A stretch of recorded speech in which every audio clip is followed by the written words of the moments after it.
the government has, and I don't know if all mortgage brokers know this, but because BMO is where we are in Renfrew was kind of a more agricultural bank, our mortgage broker knew about this. Or sorry, not broker, banker. Yeah. Pardon me. Canadian Agricultural Loans Act is a government-backed loan for large infrastructure on farms. Okay. But it can include a mortgage. But you have to have been in business for 2 years. And this ties back to that master business license for the coffee shop.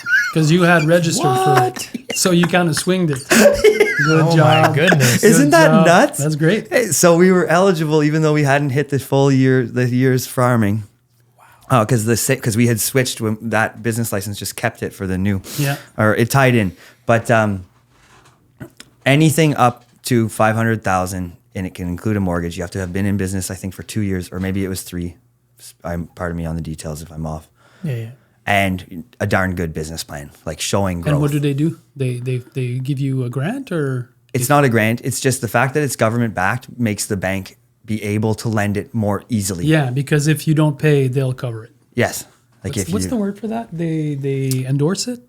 But I don't know. Like it's almost like having a cosigner. Yeah. But but it's the government. You don't need instead. to show them your bank account with $400,000 in it to make them trust you. You They can be share like, the risks. no, I'm young. Nice. I have a business plan, but Yeah. So like that's a big deal for a lot of beginning people, I think. And what's interesting is like the catch-22 of what we were doing when we were servers, couldn't show any income, but we could show our business was making money. But like places like the FCC, if you want to borrow from them, you have to show.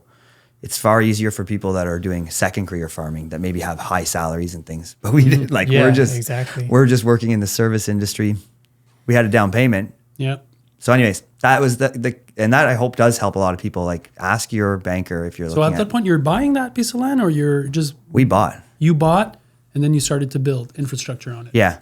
And how big was that piece of land? It's 8 acres. It's the farm. Yeah. It's the farm. It has a house. It has a house. Yeah, it has to have a house. You can't. Yeah, there's a bit of a catch there. It has and to have not a bad house at all. Like no, a it's lovely house. It was too big of a house. So you took a risk.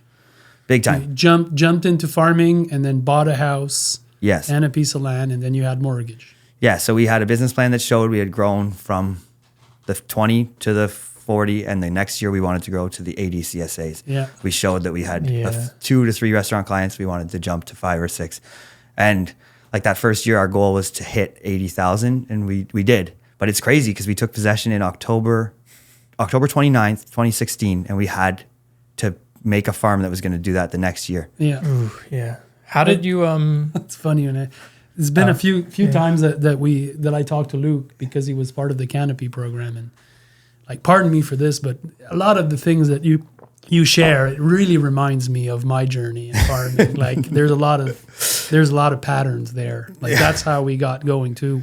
We went to 80 the first year when we bought the land, and it was just like, oh my God, was that even possible? And then you figure it out, and then we doubled, and it just goes like that. Yeah, no, I feel that. I do. There's like a roadmap of how to get these things done. And it speaks to something that a lot of people, especially young, kind of rebel type farmers, really don't want to go down any rabbit hole of debt and loans. And I think that's pretty big mistake. Classic. And I mean, sure, some people might pull it off and do that, but I think for a lot of people, you can see that some of the most successful farms is exactly what they did. Yeah. How did you arrive at being comfortable? Or maybe you were incredibly uncomfortable, but like how, because I don't know, just some people they're just too afraid to make that prediction and be like, to say like, yep, by year 3, this is where we're going to be. It's a lot of pressure to be like, am I going to be there by year 3? So I think 2-part answer. I think Dana and I are both comfortable being uncomfortable. Mm-hmm. Okay. Like averse to risk for sure. And then that's part 1. I don't even know. That might just be it. What was part 2? Part 2 is how did you do it? Yeah. Was it hard work? Was it brain? Was it luck? Was it a bit of both? I think, or all 3. I still feel like we have a lot to learn and figure out and improve on to get to where we want to be. It was definitely just a lot of like head to the grindstone, as they say, probably working harder than we should have.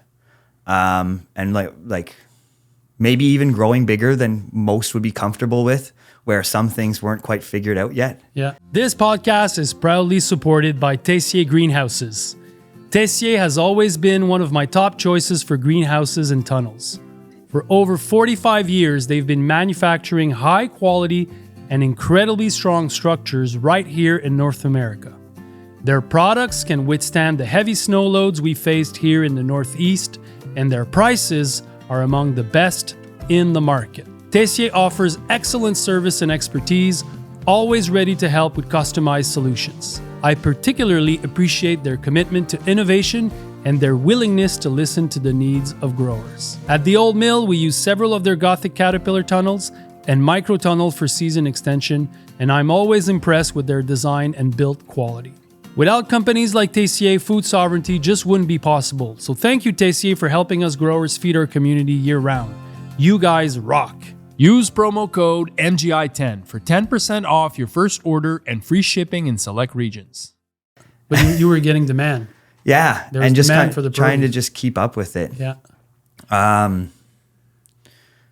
Yeah, to keep going in this direction. What Yeah. happened to get us where we were was like definitely COVID, where we thought restaurants and market were going to be closed. So we doubled the size of our CSA. That was the move we were going to do because we had already hired 3 staff. That was our big, like, we were growing. 3 staff that year was going to be the big, and we had already committed to them. So we were like, we have to have work for them. So we would double our CSA to 120. And then anyone that runs the CSA knows that year was very easy to sell. I think we sold out of CSAs and capped it at 120 the earliest ever. Yeah, like I think CSAs it was took off, March. It was nuts. Did you raise your price? Should have, in hindsight. that would have been a sweet move. 10%, that's pure profit. More profit in the pocket. no, yeah, we should have. Yeah. And then restaurants and market opened back up. Okay. And then we're like, oh my God. And then we just started hiring. Okay, because you scaled for CSA, and then when everything else reopened, you decided that, okay, we're just going to do more. Yes. And kind of had it in the crop plan. Yeah. But just realized we could do it. But I didn't have the management, like, you know what I mean? To be completely frank, like I didn't have the management skills. Or I had some, like I'm happy with that, but it's a lot. Like, so we're just now sort of catching up to that big boom of a few years ago where we jumped from 3 to 8 staff pretty quick and kept up with the sales avenues. But now we're trying to bring, like, to be candid, we're just trying to bring the bottom, like the expenses down. Yeah. And streamline everything. We don't want to get bigger now. Yeah, you're not trying to go to 15 staff. No. People ask, and it's like, no. Like, if anything, I want to go, we're going to try to stay at 7 next year. Yeah. We're going to make some adjustments to the crop plan and just keep refining it and just seeing like where we can sort of smooth it out. I want to talk a minute about that, Chris. Yeah. Because, for me, the situation that you guys are in is a really important one. Yeah. Because at one point you're at year 5, 6, 7, 8. There's definitely a move to be made.